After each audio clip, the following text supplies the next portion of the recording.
जब कुंती पुत्र अर्जुन ने मित्रों तथा संबंधियों की इन विभिन्न श्रेणियों को देखा तो वह करुणा से अभिभूत हो गया और इस प्रकार बोला। अर्जुन ने कहा, हे कृष्ण, इस युद्ध की इच्छा रखने वाले अपने मित्रों तथा संबंधियों को अपने समक्ष उपस्थित देखकर मेरे शरीर के अंग कांप रहे हैं और मेरा मुंह सूखा जा रहा है। यथार्थ भक्ति से युक्त मनुष्य में वे सारे सद्गुण हैं जो सत्पुरुषों या देवताओं में पाए जाते हैं। जब अभक्त अपनी शिक्षा तथा संस्कृति के द्वारा भौतिक योग्यताओं में चाहे कितना ही उन्नत क्यों न हो, इन ईश्वरीय गुणों से विहीन होता है। अतः स्वजनों, मित्रों तथा संबंधियों को युद्ध भूमि में देखते ही अर्जुन उन सबों के लिए करुणा से अभिभूत हो गया जिन्होंने परस्पर युद्ध करने का निश्चय किया था। जहाँ तक उसके अपने सैनिकों का संबंध था, वह उनके प्रति प्रारंभ से दयालु था, किंतु विपक्षी दल के सैनिकों की आसक्त मृत्यु को देखकर वह उन पर भी दया का अनुभव कर रहा था।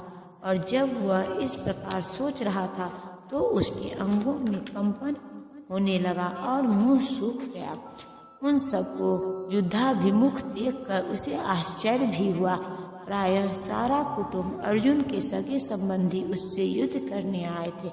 यद्यपि इसका उल्लेख नहीं है, किंतु तो भी सहज अनुमान लगाया जा सकता है कि न केवल उसके अंग कांप रहे थे और मुंह सूख रहा था, अपितु वह दयावश रुदन भी कर रहा था। अर्जुन में ऐसे लक्षण किसी दुर्बलता के कारण नहीं, अपितु हृदय की कोमलता के कारण थे, जो भगवान के शुद्ध भक्त का लक्षण है। अतः कहा गया है, जो भगवान के प्रति अविचल भक्ति रखता है उसमें देवताओं के सद्गुण पाए जाते हैं, किंतु जो भगवत भक्त नहीं है उनके पास भौतिक योग्यताएं ही रहती हैं जिनका कोई मूल्य नहीं होता। इसका कारण यह है कि वह मानसिक धरातल पर मंडराता रहता है और ज्वलंत माया के द्वारा अवश्य ही आकृष्ट होता है। मेरा सारा शरीर कांप रहा है, मेरे रोंगटे खड़े हो रहे हैं, मेरा गांडीव धनुष मेरे हाथ से सरक रहा है और मेरी त्वचा जल रही है। शरीर में 2 प्रकार का कंपन होता है और रोंगटे भी 2 प्रकार से खड़े होते हैं। ऐसा या तो आध्यात्मिक परमानंद के समय या भौतिक परिस्थितियों में अत्यधिक भय उत्पन्न होने पर होता है। दिव्य साक्षात्कार में कोई भय नहीं होता। इस अवस्था में अर्जुन के जो लक्षण हैं वे भौतिक भय अर्थात जीवन की हानि के कारण है। अन्य लक्षणों से भी यह स्पष्ट है, वह इतना अधीर हो गया कि उसका विख्यात धनुष गांडीव उसके हाथों से सरक रहा था और उसकी त्वचा में जलन उत्पन्न हो रही थी। यह सब लक्षण देहात्म बुद्धि से जन्य है। मैं यहाँ अब और अधिक खड़ा रहने में असमर्थ हूँ। मैं अपने को भूल रहा हूँ और मेरा सिर चकरा रहा है। हे कृष्ण, मुझे तो केवल अमंगल के कारण दिख रहे हैं। अपने अधैर्य के कारण अर्जुन युद्ध भूमि में खड़ा रहने में असमर्थ था और अपने मन की इस दुर्बलता के कारण उसे आत्मविस्मृति हो रही थी। भौतिक वस्तुओं के प्रति अत्यधिक आसक्ति के कारण मनुष्य ऐसी मोहमयी स्थिति में पड़ जाता है। ऐसा भय तथा मानसिक असंतुलन उन व्यक्तियों में उत्पन्न होता है जो भौतिक परिस्थितियों से ग्रस्त होते हैं। अर्जुन को युद्ध भूमि में केवल दुखदायी पराजय की प्रतीति हो रही थी। वह शत्रु पर विजय पाकर भी सुखी नहीं होगा। निमित्तानि विपरीतानि शब्द महत्वपूर्ण है।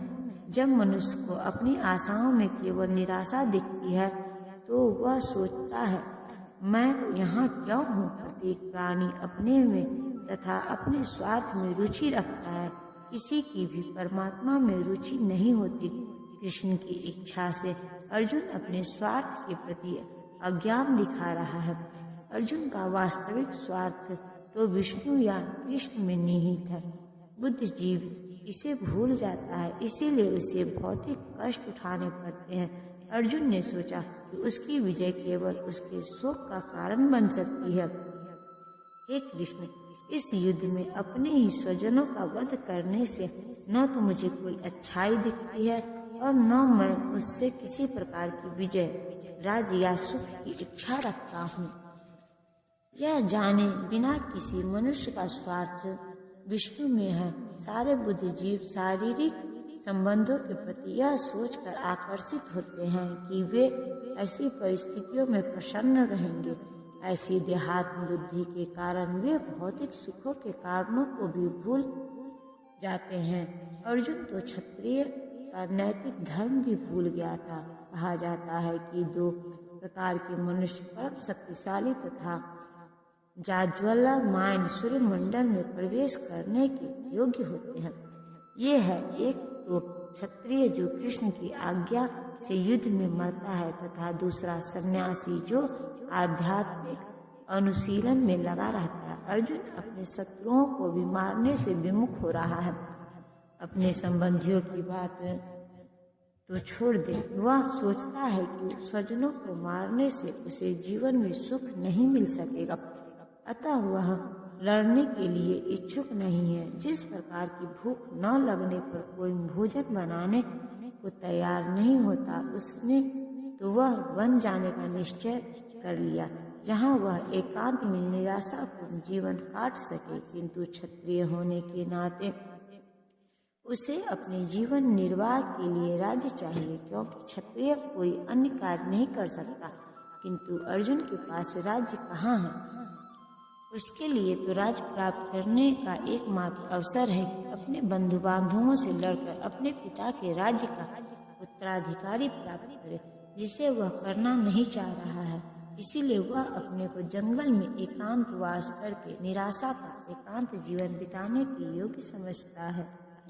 हे गोविंद, हमें राज्य, सुख अथवा इस जीवन से क्या लाभ, क्योंकि जिन सारे लोगों के लिए हम उन्हें चाहते हैं वे इस युद्ध भूमि में खड़े हैं। हे मधुसूदन, जब गुरुजन, पितृगण, पुत्रगण, पितामह, मामा, ससुर, पौत्रगण, साले तथा अन्य सारे संबंधी अपना अपना धन एवं प्राण देने के लिए तत्पर हैं और मेरे समक्ष खड़े हैं, तो फिर मैं इन सब को क्यों मारना चाहूँगा, भले ही वे मुझे क्यों न मार डाले।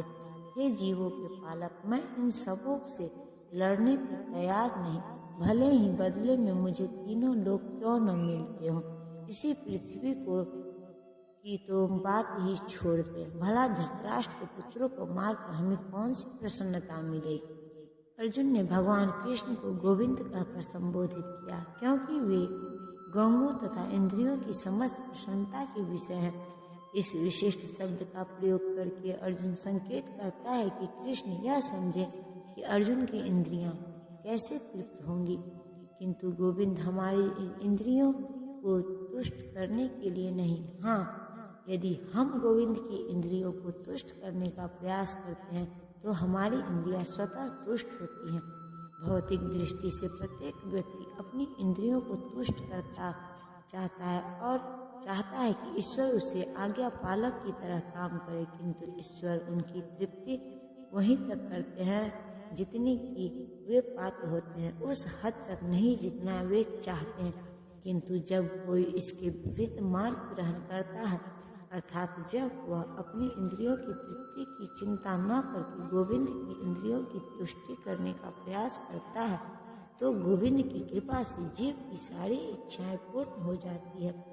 यहाँ पर जाति तथा कुटुंबियों के प्रति अर्जुन का प्रगाढ़ स्नेह आंशिक रूप से इन सबके प्रति उसकी स्वाभाविक करुणा के कारण है, अतः वह युद्ध करने के लिए तैयार नहीं है। हर व्यक्ति अपने वैभव का प्रदर्शन अपने मित्रों तथा परिजनों के समक्ष करना चाहता है, किंतु अर्जुन को भय है कि उसके सारे मित्र तथा परिजन युद्ध भूमि में मारे जाएंगे और वह विजय के पश्चात उनके साथ अपने वैभव का उपयोग नहीं कर सकेगा।